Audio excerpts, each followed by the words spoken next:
After looking for several years, we finally found a good deal on a shipping container to use for storage. If you're new here, welcome to our channel, The Rural Homesteader, where I share life on the homestead and what it's like living alone most of the time while my husband is working thousands of miles away from home. My husband finally got to come home for a week this summer, and there is an endless list of work to be done. One of the projects that we needed to get done while he was home was find a solution to our storage problem. Ever since we moved out of our old house, most of our stuff was sitting in our livestock trailer over the winter, and it was exposed to the elements. We also still have stuff that's in the house that needs to be taken out, but we just have nowhere to put it because our house isn't done yet, so we can't just move everything in until our house is completely done. So this leaves us with the problem of not having anywhere to put our stuff and needing to get it in a safe place where it's not going to get ruined, because our old house that still has some stuff in it has a lot of leaks and it needs to be torn down. So on this trip home, my husband found a old shipping container and it was decently priced. We just had to figure out how to move it. So here you see him clearing out and leveling a spot to put the container that is close enough to the house to where we can easily access our storage, but it's also kind of going to be tucked away to where it's not noticeable from the road and not so noticeable from our house either.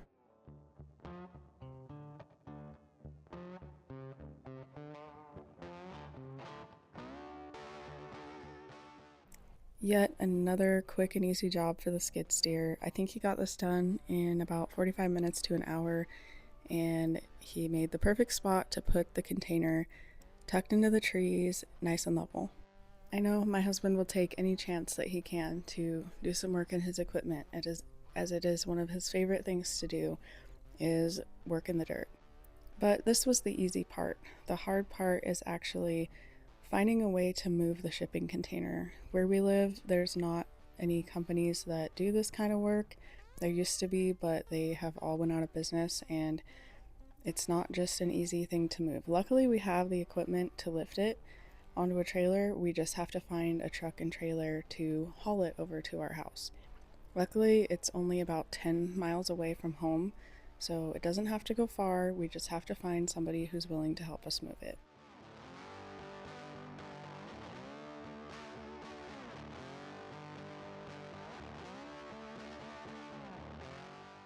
So we thought about moving it with our own truck and trailer, but our trailer is only 24 feet long total, including the 4-foot ramp at the back, and the container is 40 feet long. So that wasn't really a good idea. So luckily my husband knows quite a few people with trucks and trailers, and he did some calling around. After calling a couple people, he quickly figured out that nobody wants to mess with these things. They don't want to put them on their trailers because it ruins the trailers a lot of the time, and it's just a huge pain in the butt. So after several phone calls, he finally found a guy, one of his friends, who was willing to help him out with the truck and trailer. Now we just had to make sure that we had all the right equipment to lift the container onto the trailer, which was pretty iffy. We weren't quite sure if the skid steer would be able to lift it because it did look like a pretty heavy container. Granted, the skid steer is a very powerful machine and it can lift very heavy things.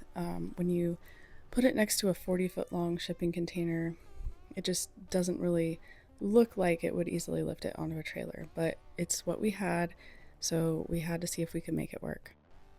Let's finish up with the dirt work and then we will head out and see if the skid steer is going to lift this shipping container onto the trailer.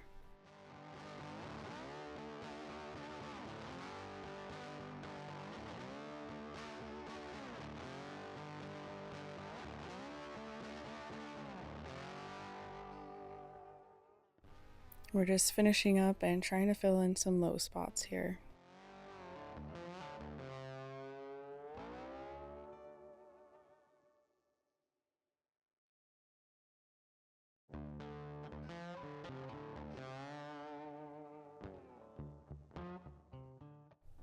I think that will do, but before we go get the shipping container, we need to take a break and go out into the woods because my husband only gets to be home for such a short time, so we need to enjoy some of that time together as a family and make sure that we're not working the whole time that he's home because Usually, the majority of the time he is home, we are working hard on projects that need to get done.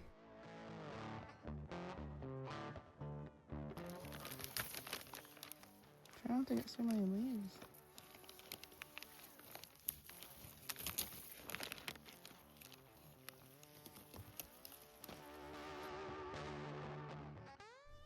He made it home just in time for the tail end of berry picking season. So while me and the kids went out berry picking quite a few times before he came home, we had to make sure to go out a couple times while he was home as well. And this time he found a huge berry spot that is going to be our new favorite picking spot that had huge berries and the bushes were just completely loaded.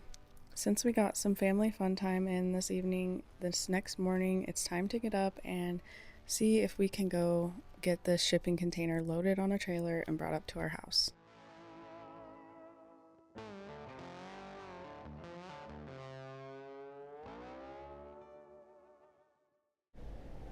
Every time he loads the skid steer on the trailer, I get nervous. As you can see, it likes to do a little teeter-tottering, and it's because the ramps are so steep, but he's used to it and he knows what he's doing, so I'm not too worried about anything happening, but it still makes me nervous.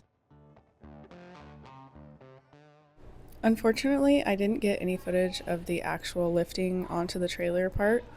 It was a little bit intense and there was a lot of help needed from me and several other people, but it actually went a little bit better than we thought it was going to go. The skid steer lifted it with no problem.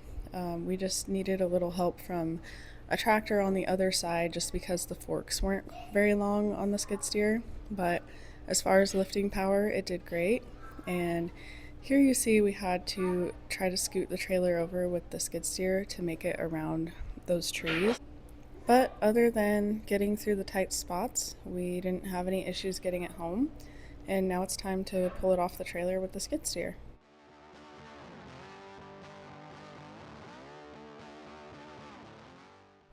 In order to do this, we just strapped the skid steer to the container and lifted, and then had the guy pull the truck out from under the container.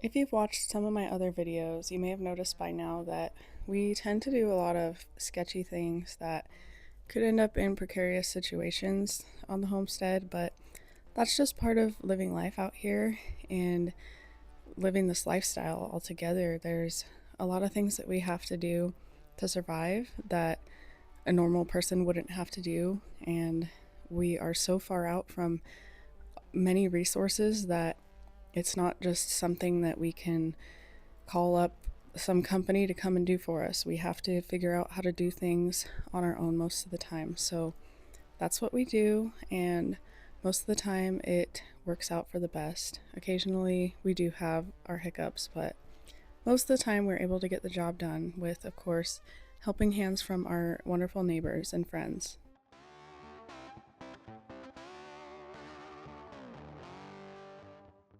So now that we have the container set in place, it's time to clean it out and start filling it up with stuff.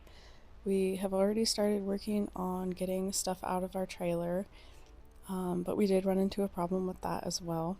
We got towards the back of it and discovered that some yellow jackets had made a nest in one of our boxes of stuff. So we decided to hook up the trailer and go for a little drive and see if we couldn't knock it over and maybe get them to leave, but that didn't work. So we ended up taking it for a lot longer of a drive with the back door open, and eventually we finally got rid of them and we were able to sort through our stuff and get it all moved into the container and get rid of whatever we weren't going to keep. We also had to go down to our other property and get some stuff to put in storage. So overall, it was a very productive week while my husband was home.